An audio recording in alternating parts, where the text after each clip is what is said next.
3 meals a day off the grey sheet. I write those meals down. I commit them to my sponsor, and I don't eat anything in between those meals, no matter what. And abstinence is the most important thing in my life, without exception. And I just want to thank the committee for asking me to speak and everyone, for being here and being a part of my abstinence and helping me to, get and stay abstinent. And on the 28th of September, I just celebrated 4 years of back-to-back grey sheet abstinence, which is truly a miracle. And yeah, for that, I'm so grateful. It's like this is the biggest grace in my life. Like this program is just the biggest grace to be abstinent. I just came back from the men's retreat, and I just like I was thinking like earlier that like if I wasn't abstinent, I wouldn't have this connection I have with all of you, and I wouldn't have this connection with my higher power, and you know like that just means more to me than anything else. It gives me a life worth living, and without it, I just I don't know where I'd be without Grey Sheeters Anonymous. To be honest with you, like for me, there is literally nowhere else to go.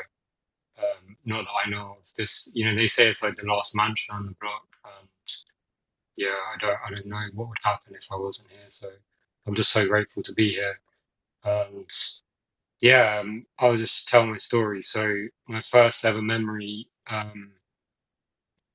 I was like really young, and my mum and dad separated like straight after like getting married, and my mum was Armenian and my dad was English, and basically I was living with my mum in like a council house, and she was like force feeding me an abstinent item of food, and um, yeah, it was.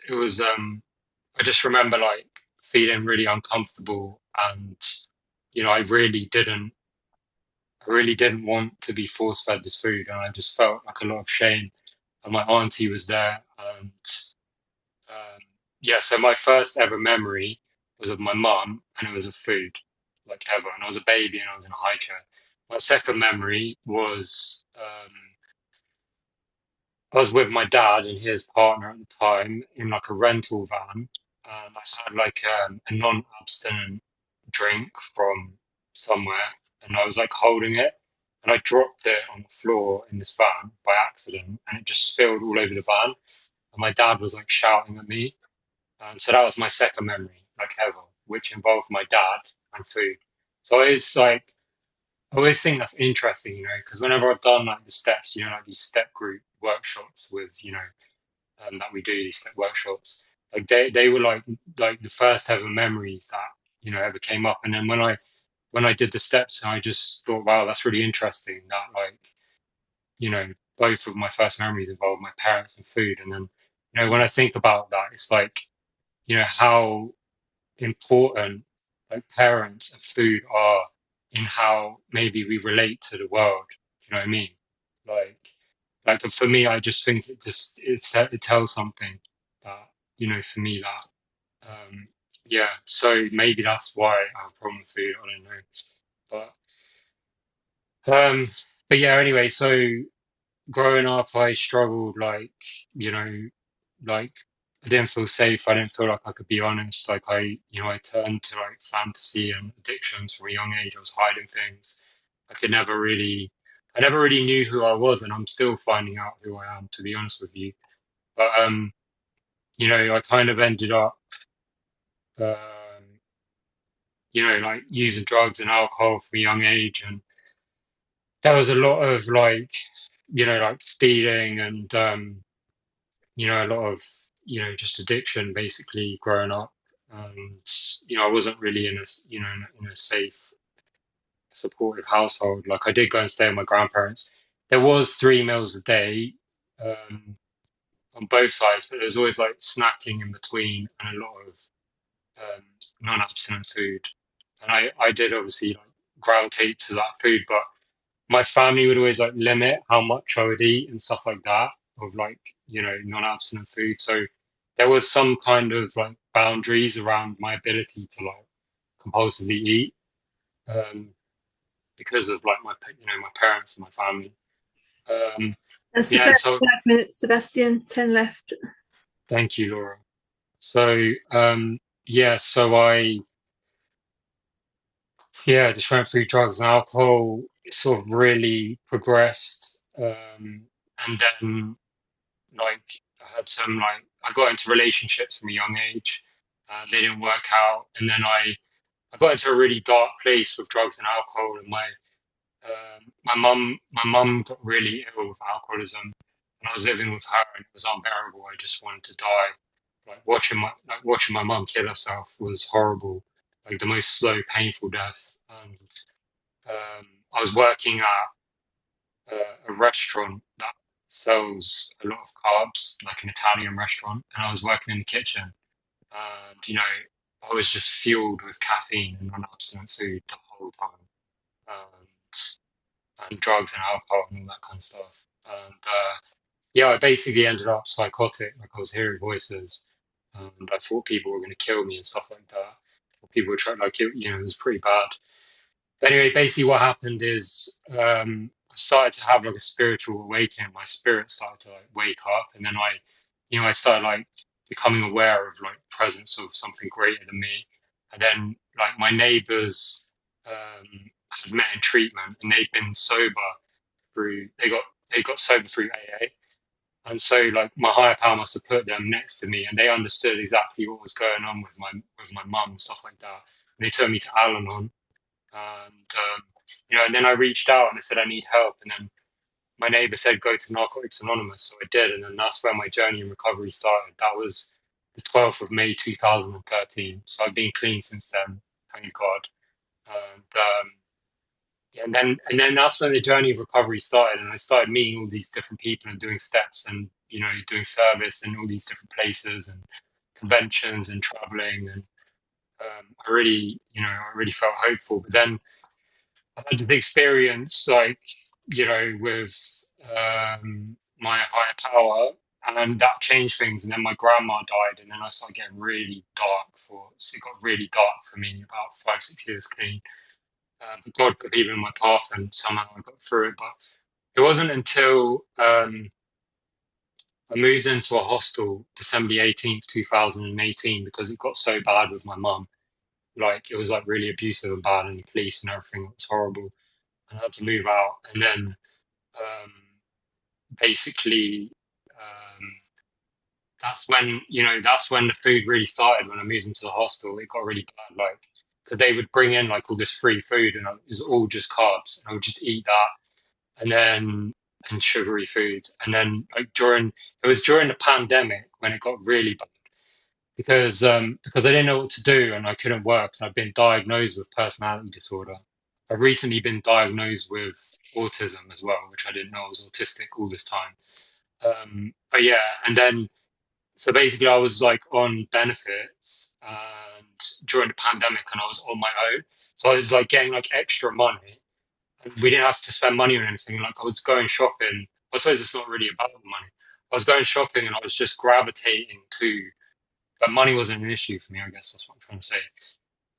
When it came to buying whatever I wanted to do in terms of food, and I was just buying like all the, you know, um, probably the worst non-abstinent items that you can imagine, and like, takeaways, and just no, there was no limits, no boundaries, nobody to tell me, and it was hard for me to love myself on my own, you know, like in a pandemic. I really thought I was going to die of coronavirus. And, with everything going on, the separation from my family, from my support groups, I really, really went down fast during COVID. And, but, they were doing these like online step working groups. And I did the steps like 7 times in a year. Like I just did so much like online meetings and step working groups. I did everything I could with the online. And then, I met some guys through one of these step working groups who was in GreySheet, and one particular guy was like really happy, and like I tried OA. I did look at somebody told me about the grey sheet and what was on it, but the guy was like, go and buy some scales to weigh yourself and weigh your food, and I was just like, for some reason I couldn't do it. Maybe I didn't connect with the guy, or I just wasn't ready. So like a year later, Five I minutes, ended up, Sebastian. thank you. So like a year later, I ended up in OA, and I didn't really understand like taking pictures of my food and then snacking 3 times a day on food that I knew wasn't good for me. Like that, it wasn't working. I kind of hoped that the steps would work maybe for me in OA, but I kept doing outreach with this guy in Grey Sheet, and I could feel something in my heart and in my spirit with these guys in Grey Sheet. Like it was like my higher power. I could just feel something, like, I don't know how to explain, like nurturing, like really, like, yeah. And anyway, eventually it got so bad that I couldn't go to the toilet for 4 days, like, and I was scared because, like nothing, I couldn't get anything out of me. And the doctors weren't helping me, nutritionists weren't helping me, nothing was helping me. Like I was taking laxative, even that wasn't working. And I had this like feeling in my stomach, and I felt like my stomach was broken, and I thought I was going to die. And I was like thinking about colonoscopies, and I was really scared of it. And I just got really scared, and I just was like, if I'm going to die, which I genuinely thought I was going to, then I thought I may as well try grey sheet because like if it might work, and I didn't know if it was going to work, but I thought it might. And so I begged this guy to sponsor me. He said, I can't sponsor you, but I'll get you started. So he did, and then like he just like the grey sheet was too overwhelming for me. Like all these foods, all this stuff, I was just like I couldn't understand. Like even going shopping, like it sounds easy to just check the ingredients, but I was just like I couldn't even do that. Like it was just like how am I going to do this? So I begged this guy to help me. He helped me like meal by meal. It was around that time my mum had just died. I just inherited some money. Um, and I ended up getting this place. Thank God I got my own place because I thought I was going to end up homeless. And I didn't know how I was going to afford to do grey sheet, but I did it.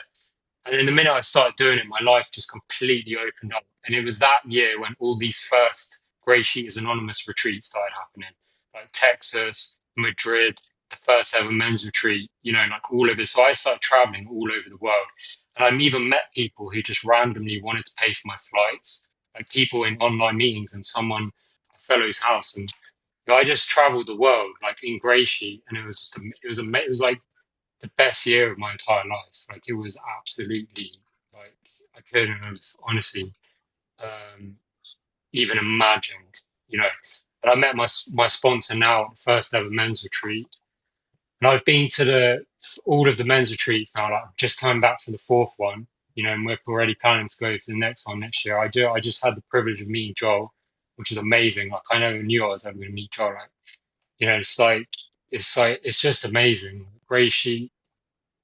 I mean, it's just given me, my life back and more, you know, like it's just, and it just seems to get better and better. Like, yeah, I've had challenges and there's been times when, it's been like unbearable, but it's like just no matter what, I just keep doing it and things just like seem to, keep improving in my life. And, it's just opened up my life and, it's like the discipline, the relationships, the healing, the boundaries, the way my life is, um, the way my life is like structured around my food. Like today I was like struggling to get up. I knew I had to do this share tonight. So it was like if I don't get up and eat, then I'm not going to be able to get my 3 meals in before I speak. It's like it's things like that. It's like it just really it makes life possible. Like, and it just gives me a life beyond my wildest dreams. And yeah, like the men's retreat was amazing. It was very healing. I remember like speaking to a guy there. He asked me how I was, and I just cried my eyes out. And I didn't even know that I needed to cry. I didn't even know I was like holding on to all of this really deep emotion. They talk about like peeling the layers of the onion. And I just like, just the love and the nurturing, the inspiration. Like the guys, they really inspire me to live. Like because I've just thought, how am I going to do all this stuff? Like, how am I going to live? How am I going to work? How am I going to get married? How am I going to have a family? How am I going to do all these things like that I'm expected to do? Like, how is it even possible? But with Grey She's Anonymous, I feel like anything's possible. So thank you.